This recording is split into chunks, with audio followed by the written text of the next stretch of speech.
Hello, I'm Joel. And I'm Alex. Welcome to the Commander's Journey, the place where we discuss our favorite format of Magic, Commander, from the perspective of a new player.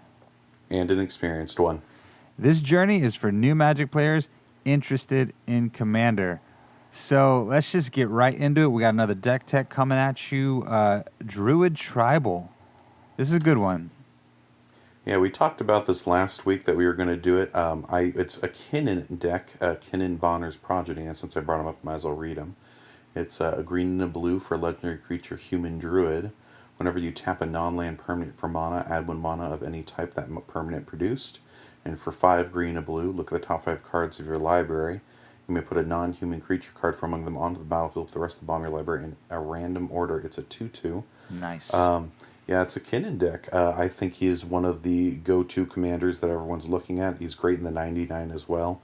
I wanted to take an interesting spin on him, an interesting way of doing the deck. So instead of these big creature decks or a lot of other, big artifact mana deck, I've seen him done it quite a number of ways. I did a DruidTribal deck.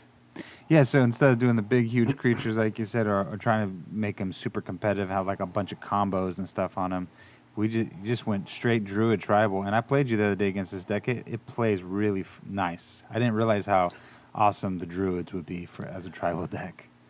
Well, almost every druid, a lot of them are big mana producers, and then all of a sudden you have these mana dorks that just tap more mana when Kinnan's out. So this deck is less into the big creatures, though I put a couple cards in here to take advantage, and more on the, we're going to make a lot of mana, and we have some interesting win conditions based on that. There you go. So let's get right into it. So tell me some of these notable druids you got, because you got a bunch of them. Absolutely. Right? I want to shout out to a buddy of mine. He helped me with the deck. He actually has a DruidTribal deck as well.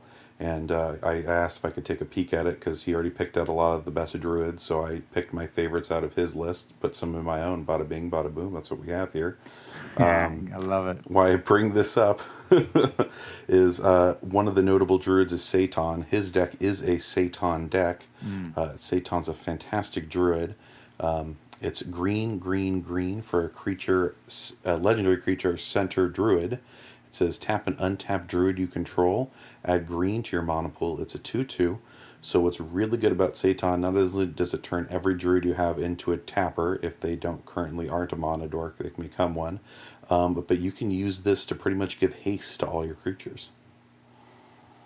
How so? How can you give him haste? So with his ability, because the cost is to tap something else, you're not adding a tap symbol to someone. Okay. This card is forcing the other card to tap. It does not matter if they have summoning sickness or want not. It can tap them. So it gives them an interesting form of haste. That's interesting. Yeah, because typically if it comes in and it's got the tap symbol, the other druid, that is, you have to wait a turn to use that. But this guy gets around that, lets you use it right away. Exactly. And that makes him probably one of the more standout druids. Another fantastic druid I mostly want to bring up because I know, Joel, you saw it, and it's kind of, I think, an underrated card. In general, if you like a mana dork, I don't think it's too bad at all. It's a Karametra's Acolyte. It's a creature human druid for 3 and a green. Tap, add an amount of green to your mana pool equal to your devotion of green. It's a 1/4. Nice. Yeah, and I thought that would be really good because there's a lot of these builds that people are doing after Theros came out with all the devotion, and so if you're playing like a mono green deck, this thing is really good. I didn't realize this card existed, but it's great. Exactly, and we lean more green with this deck because it's such a druid base, and almost all the druids are mono green. You'll get them, and then on top of it, which is just hilarious, Kinnan adds an additional 1 to it, of course, because you're tapping it, and it's a non-land permanent, so you'll get an additional mana out of that. Nice. That's the same thing for all of these creatures. That's one of the reasons it's really nice having Kinnan out. It pretty much turns them all. They tap for 2 mana instead of 1. So even if you don't have any other druids on the battlefield, if Kinnan's out and you put Karametra's Acolyte out, it already taps for 2 or 3, right? If you have Karametra's out and you have Kinnan out, it'll tap for 2 because it has a green and Kinnan has a green. If you got another thing out, it'll tap for 3. And of course, if you have Kinnan out and it taps for 3 because Yeah, it has a green, Kinnan has a green. and then My Kinnan apologies. So has its devotion is 2 and Kinnan is 1. Yep. yeah, but that's what I'm saying. For 4, you're getting that. That's pretty good. And it's only going up from there. And again, that's really easy to do with this deck. I mean, usually the downside to it is it costs 4 mana, but again, for this deck, it doesn't mind the high mana cost at all. Oh no, not at all. No, not at all. Another really interesting card has a very similar effect to Satan. It's not quite as good, but it's another one. It's Sentinel Hierophants. It's 3 and a green for human Druid. It says each creature you control gains tap, add a green to your mana pool, and it says 3/2. It's not quite as good as Satan because you don't get that pseudo haste, but it is nice to have an additional way to get all these Druids that you have a tap ability, because there are a few that don't have it. Yeah, and there's this other card, this other Druid you put in there too, Kamal, Fist of Krosa, for 4, a green and a green legendary creature human Druid. For 1 green, a target land becomes a 1/1 creature until end of turn. It's still a land. And then for 2 and 3 green, creatures you control get +3/+3 and gain trample until end of turn. Yeah, I really like having Kamal in the deck. You can use the land abilities, but mostly why I really like it, it's a win condition that is a Druid. So you could, it's easy to pump that about, activate that ability 3 or 4 times once you really get rolling in a turn. All of a sudden, all your creatures just get huge, and then you can just swing on in with the team and, secure the victory that way. And especially since you're going wide, this is a great one to have out there just to get that big pump and those big swings in. That's fantastic. Since we're talking about it, another alt win condition that is also a Druid, does a similar effect, is one of the newer card. It's Earthshaker Giant. It's 4 green for a creature giant Druid.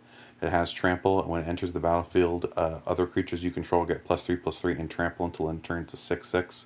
So it's another thing similar to Kamal, where it's just a big, you're going to play a lot of creatures, there are a lot of small things, you want to pump them up, make them big, give them trample, swing in.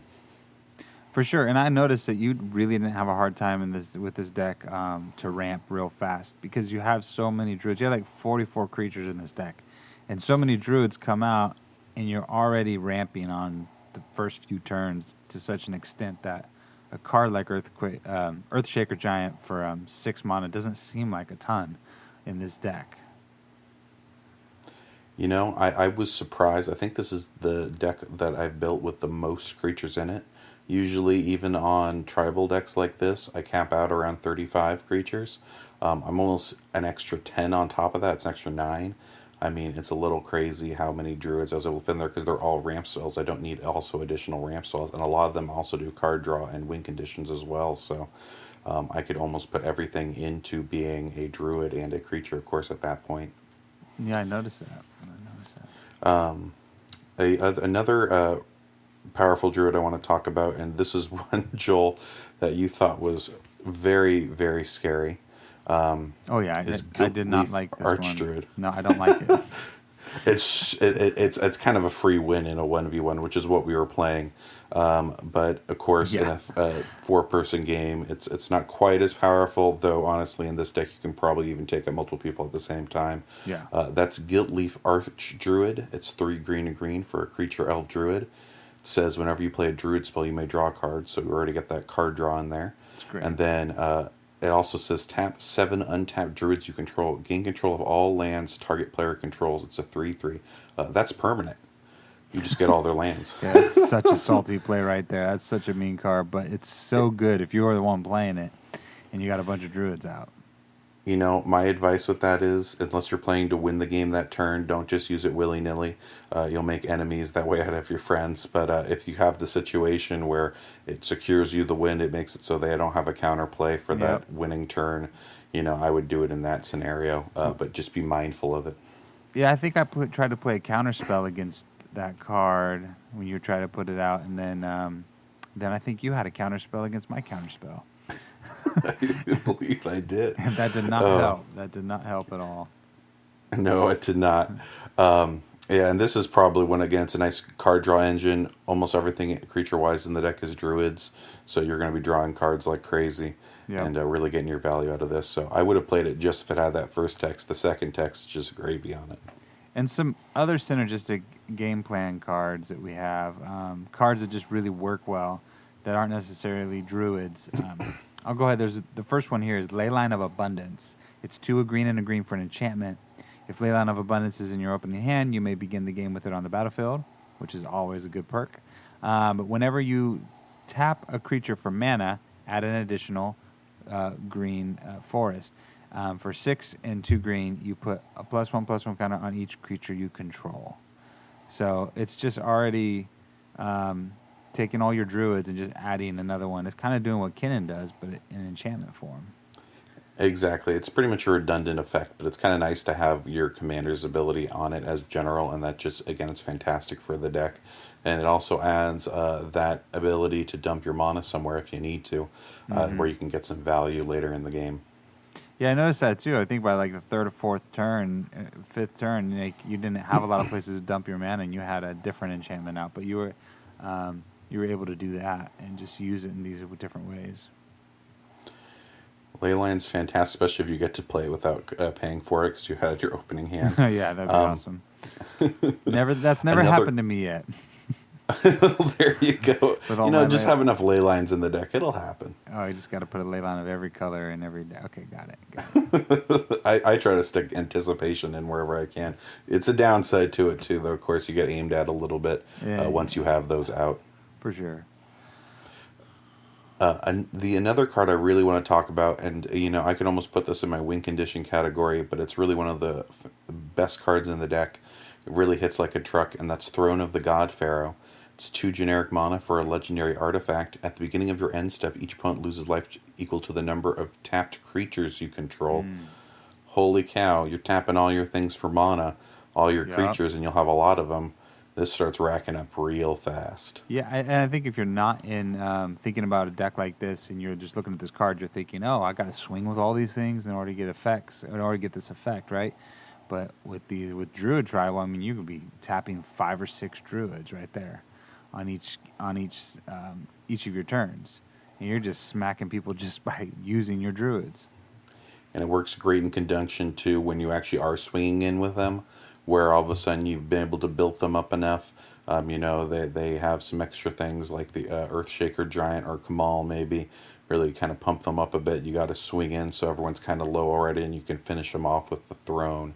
It's a nice little synergistic thing going on there, and again, it just is scary out in the field. It's the kind of card that people will just take out when they see it once they get hit by it once or twice. Yes, yeah, for sure. On the next card here, this one got me really upset, but it's awesome, and I think any tribal deck wants this for sure. And that card is Coat of Arms. For 5 generic mana, it's an artifact. Each creature gets +1/+1 for each other creature on the battlefield that shares at least one creature type with it. So, for example, it says on here, this will help us who are new to the game. If there are 2 Goblin Warriors and a Goblin Shaman are on the battlefield, each gets +2/+2. Because it looks at each creature and it looks at the amount of goblins, right, that are out there, or whatever the name of the creature is, and it just pumps them up. And you had like 5 or 6 things out, and you got Coat of Arms out, and you pumped them up a lot. Everything shared a creature type with everything else. That was the Yes. scary part because everything's a druid. It was the most common one. But I even had one, think a you shaman get some or something. synergies going with it.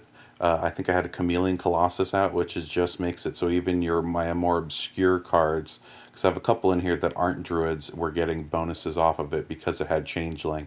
All of a sudden, everything was getting that bonus.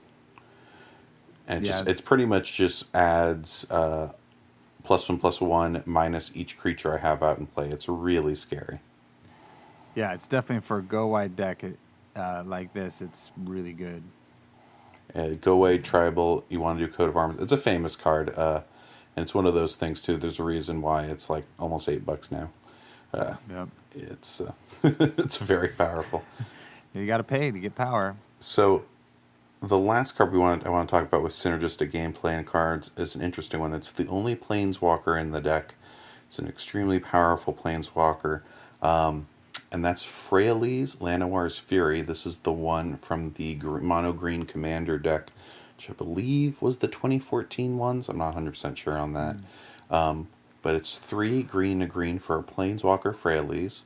I'm going to talk a lot here. I apologize. In advance. +2. Put a 1/1 green Elf Druid creature token on the battlefield with tap. Add green to your mana pool. And that's the main reason why we're playing it. It makes a Elf Druid every turn. That'll get all the bonuses and also as a mana tapper. On an extra bonus, you get to -2 and destroy target artifact or enchantment, and you'll get good use out of that. And then after you get 2 things out, you can also use it as a card draw card with -6. Draw a card for each green creature you control. It can also be your commander if you want. It has 3 loyalty coming into play. But again, that's just pretty easy to do, and often if you've been able to get the -6, which is technically its ultimate, but it's pretty easy to get to, you will draw a lot of cards that turn. Yeah, and it's pretty powerful, just and intimidating being on the battlefield, because as soon as it came out, I was playing my Alayla deck that has a lot of artifacts and enchantments in it, and as soon as you put that out, it was like -2, destroy target artifact or enchantment. I do not like that card. Let me try to get rid of that card. But if I remember right, you took it from me. Did I steal it from you? No, yeah, no, I didn't steal it. What did I do? Did I? You, I enchanted it. I enchanted it. Yes, you hit it with a Oblivion Ring. Oh yeah, had to get rid of it. Otherwise, it would have got rid of my other enchantments and my artifacts. If you left it alone, I could have gotten rid of your Oblivion Ring with it. You're gonna do that because I have to play the Oblivion Ring first. Okay, moving on. Our best synergistic card draw spells. So, what are we looking at here? So, really, another one I would put in here is Guildleaf Archdruid, just because it is a great synergistic card draw. A couple other ones that are nice because they're druids as well is Beast Whisperer, which came out recently. It's 2 green and a green for a creature elf druid. Whenever you cast a creature spell, draw a card. It's a 2/3. It's a druid. Draws me cards consistently. It's a very nice card because of that. Yeah. And because you got 44 creatures in that, you're going to draw a lot of cards off that guy. You're going to draw a lot of cards, and it's easy to play many things over the course of the turn. Another go-to I know nowadays in the green-blue combo, and it also happens to be a druid, is Tatiova Benthic Druid, which is legendary creature Merfolk Druid. Whenever a land enters the battlefield under your control, you may gain a life and draw a card. It's a 3/3. Druid draws cards over and over and over again. Fantastic card. Very good. Very good. Another one that doesn't always seem as good, but this is also a druid, so it works synergistically with the whole deck. It's Voice of Many. For 2 green and a green, it's a creature elf druid. And when Voice of Many enters the battlefield, draw a card for each opponent who controls fewer creatures than you. And he's a 3/3. And most of the time, that's going to be most everybody, because this deck wants to put a lot of druids out. I found I was pretty much either at parity with everyone by the time I was able to play this, or I was, maybe 1 behind at most if I wasn't just clean ahead, and I just played 2 things that turn, and sure enough, this can be the second one, and come out and draw some extra cards. And I've been looking for a deck to stick this card in. It came out in 2019, and I couldn't find quite the home for it, but this deck works out really well with it.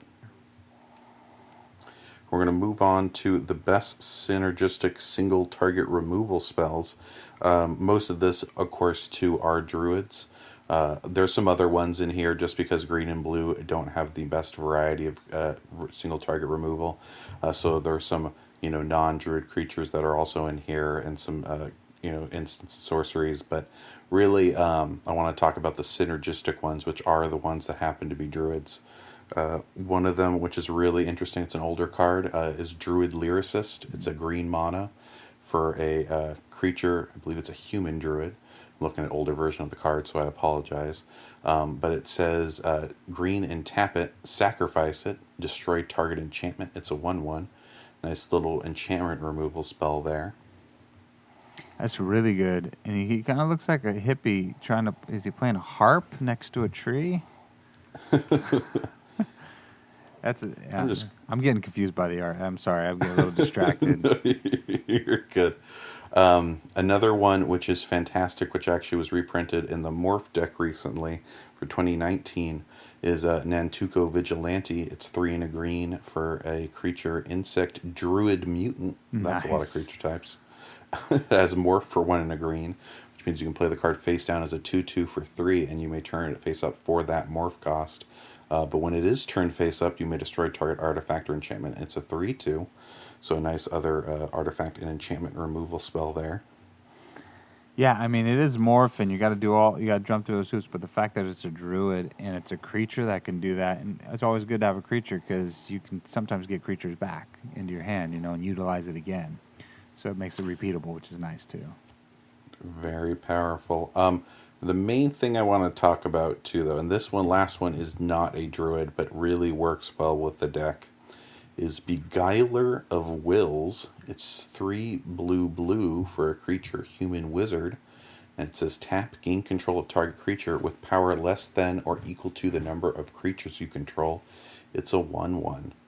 So you can use this to steal whatever creature you want as long as you have more creatures than its power, which is pretty easy to do in the deck, and you just get it. If you remove Guyler of Wills, you still have that creature. It just becomes yours unless they have a way to sneak it back. Yeah, it's good because exactly. You're usually gonna have more creatures or a lot of creatures that are gonna add up to a pretty high mana cost. So it's pretty good. Not mana cost, power cost.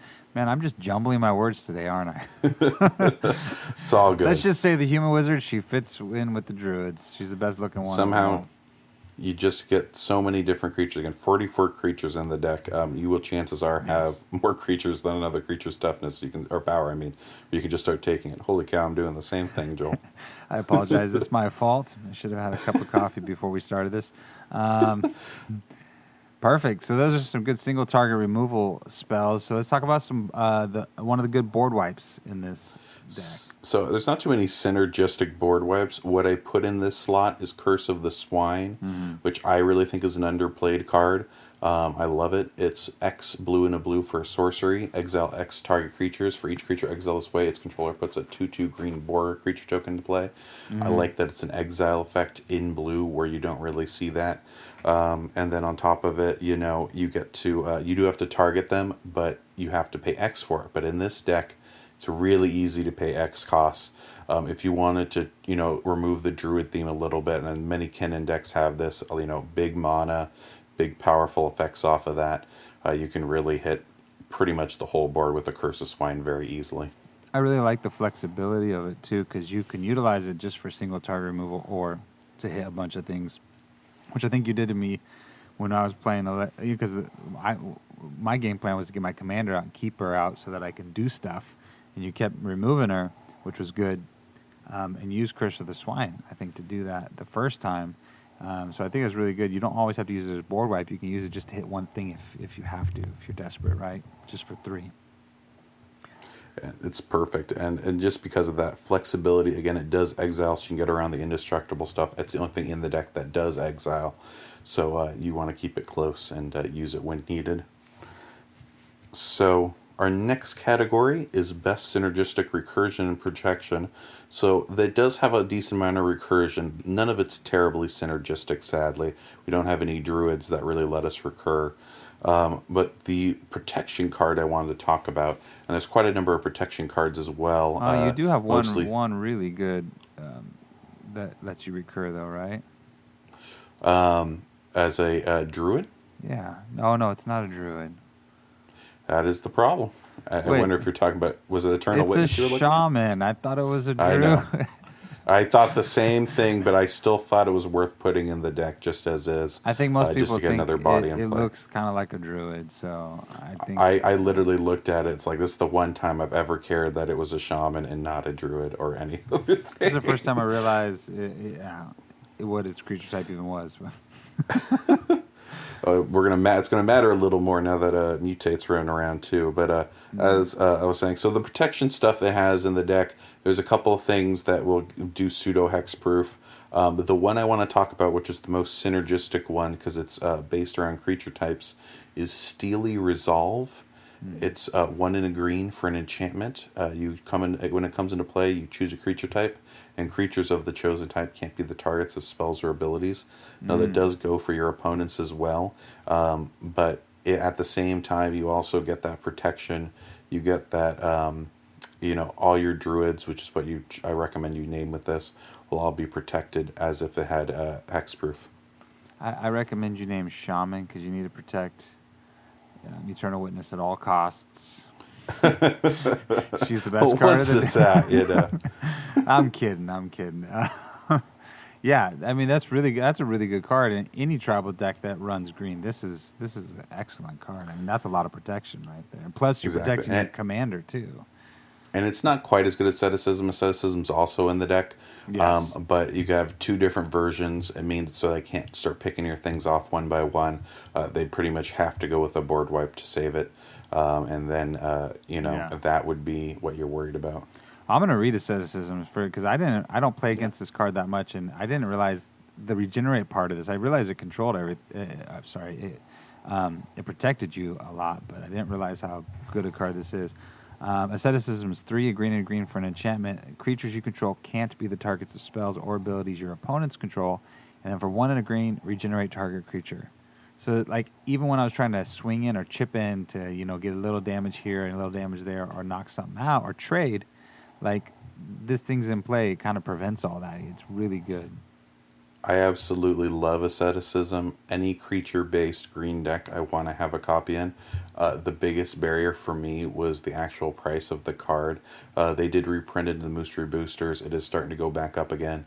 But it was one of those things that, honestly, I can't get enough of them. And I'm sorry, Joel, it's kind of my fault you haven't run into it too often because I play it a lot, in decks I don't currently own, but I want to put it in all the decks I have. It's like a wish list card. It's not a card I have in very many decks. Yeah, no, it's a really good card. I think I will try and sneak it in some of my favorite decks with green in them, for sure.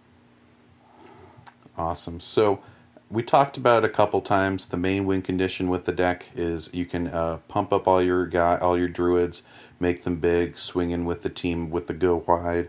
One of the other alternate things you can do with the deck, which is nice, I do have a couple cards in here where you can pump them up tall. I have Hydroid Krasis is the one I picked out, but basically where you can come in, really, dump a lot of things into that X cost and then, go big and then win that way. There's a couple other ways to win in this, which was interesting, and I decided to put in, which I think are very, very interesting enchantments, which just add the alternate ways you can win using the deck, where you can do something with that mana or that go wide. One of them is Helix Pinnacle. Yes. It's a green for an enchantment that has Shroud, so can't get aimed at by you or your opponents. But it has put X tower counters on Helix Pinnacle. And at the beginning of your upkeep, if there are 100 or more tower counters on Helix Pinnacle, you win the game. It is very easy to do this in this deck. If you get to keep that out there for pretty much a good 4 turns of solid mana dumping, where you're still in control of the game, you haven't been board wiped or you haven't been taken out, you can use this to great effect. Yeah, I was noticing, even when you got this out pretty early, you were able to dump all your extra mana into Helix Pinnacle pretty quick, and there was quite a few counters on that by just a few turns into the game. Yeah, it can get pretty scary pretty fast, and it can snowball really quickly. And the other alternate win condition is another alternate win condition card is Epic Struggle. It's 2 green, a green for an enchantment that says at the beginning of your upkeep, if you control 20 or more creatures, you win the game. So another one of those situations, if they aren't paying attention to the number of creatures you have, you're able to sneak out this enchantment or get it out fast, maybe with the Leyline of Anticipation in the deck. You can play it right on someone else's end step and just win the game on the next turn. I love that. I love these cards that just have that text on them. You win the game. Like if you do this really cool, crazy, weird thing, you win the game. If you do this, and then your deck's built to do that. Epic Struggle's a little harder to get with in the deck because most likely your opponent's going to board wipe you once you have too many things out. But honestly, Helix Pinnacle is really doable in the deck. You can really get it going, and because it's so hard to take out Helix Pinnacle, you can just sink all your mana into it and then just win pretty consistently. Yeah, very cool, very fun, very fun. So we can go quickly over weaknesses of the deck. I like to tug out these weaknesses. Sometimes I build them in on purpose. Sometimes I don't, and I just want to talk about them. The one I did built in on purpose with the deck is it's a little weak to flyers. The more I went into Druids, the less flying I had in the deck. And of course, with the less flying, the more susceptible I am to other people's flyers. It has some removal, doesn't have a crazy amount, but it is a little susceptible. If your opponent's going all in with flyers, you'd probably have to do a couple adjustments on the deck, or I recommend maybe swapping it out with that matchup. Yeah, or even just getting a few flyers in there just in case. But then, yeah, right when you need them, you're never going to have them. Right? Again, more Druids I went into. Druids don't fly, so... Well, there's got to be something to give them flying. That was one of those things. With all the new counters coming out, is flying one of them, right? Flying is one of them, and not to mention, too, there are a lot of enchantments that are in blue that give flying, so I could have gone that route with it. Yeah. I didn't end up spending a slot, but honestly, if you want to take a crack at this deck, decide you want to be a little less weak to flyers, feel free to swap something out for that. There you go. And go that way. The one that kind of surprised me a little bit with weaknesses, it's a little board wipe weak in general. There are some ways that it can protect itself, though, still, but the one that it can't deal with is -X effects. Stuff like Languish, or that are board wipes that -X everything. The deck's surprisingly susceptible to, just because a lot of the Druids have low toughness. So especially once you get into -2 territory, it gets hard to protect them. That's true. I didn't even think of that. And in black and red, a lot of times they want to do that when it removes things. So that makes sense. And then some upgrades. So like you said, you're going wide in this deck. I think that's kind of your main win con with these, other cute ways to win with Helix Pinnacle and such. Yeah. But I know you got like Biomass Mutation and some other cards in here that help you pump your team and just go right in for the kill and just slash them with Druids. But we also wanted to keep these decks in somewhat of a budget, so we don't want to really go above 250. We try and I try to keep it below 250. I think this deck's around 230 right now. Yeah, but there's some upgrades if you have the extra cash, right? Exactly, and it's the last one on this list is a lot of extra cash. But the quick recommendations for easy upgrades is this deck really does well with Greater Hoof Behemoth. I mean, like, this is the deck that if you want to just add like an extra free win con into it, Greater Hoof Behemoth does wonders and is easy to use in it. The only reason I did not put in the deck is it's like $40 right now, and I did not want to spend $40 of the budget on one individual card. Yeah, exactly. We're trying to. I already felt like my splurge card was Hydroid Krasis, so yeah, I didn't want to put. We're trying an to keep additional one. Yeah, we want to keep these at a reasonable rate so people can get in and get this deck. And you can add, if you got the extra cash, sink it into cards like Crater Hoof, or Cyclonic Rift, right? You got blue, so that's a powerful board wipe. I have Evacuation in the deck, which is kind of doing that because it's easy for this deck to rebuild their board if everything goes back to the hand. But what is true is, of course, the one-sided version of that Cyclonic Rift is just better. If you have an extra one lying about, or that's what you want to do, feel free to throw that in there.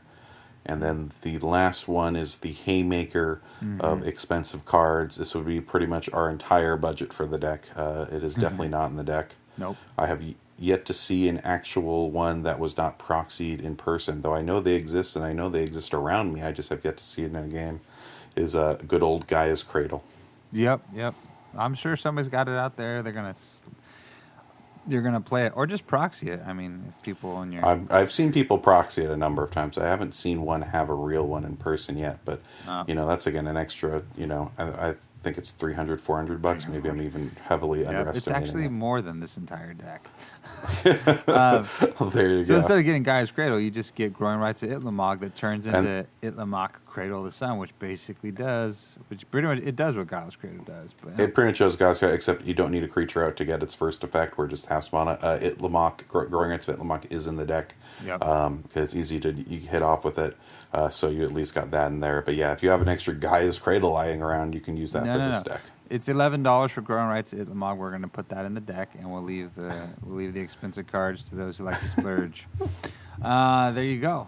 And there you go. So there you go. This is DruidTribal. This is Kinnan, Bonder Prodigy, DruidTribal, Who would have known? I think there's going to be, like you said, Alex, I think there's going to be so many builds of this with big creatures or big X spells and combos. I think there are going to be very few Druid builds of this, but I really liked the way it played. It was fun.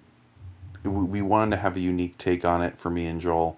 We wanted to do something that tried to set us apart a little bit from what most people are doing with the tech. I definitely think the DruidTribal aspect will be a weird way to take this, and a fun one. It's something that people wouldn't expect, but plays very powerfully. Awesome. Well, hopefully you guys enjoyed this. We are going to post the deck below, a link to TCG Player, so you can just go buy the deck if you want.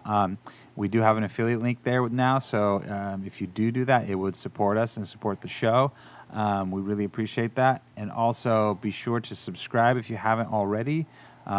Give us a thumbs up and leave in the comments. Let us know how we're doing. We want to make more content that you want to hear.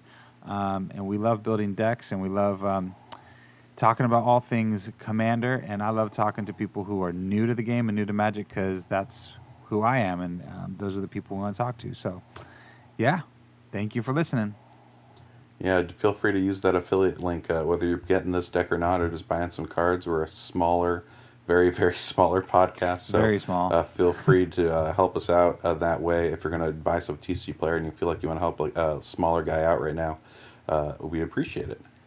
Yeah, and then be sure, and TCG Player, one reason I really like going that route as well is when I buy is because I know I'm supporting other local game stores as well, which is really awesome, especially in times like this right now where they can't be open physically. So to be able to support some game stores is good. It's a good thing. I think now more than ever, if you're in a position where you're fortunate enough to be able to buy Magic cards still, definitely help out your local game stores. They need it. A lot of them, I don't know if will survive this.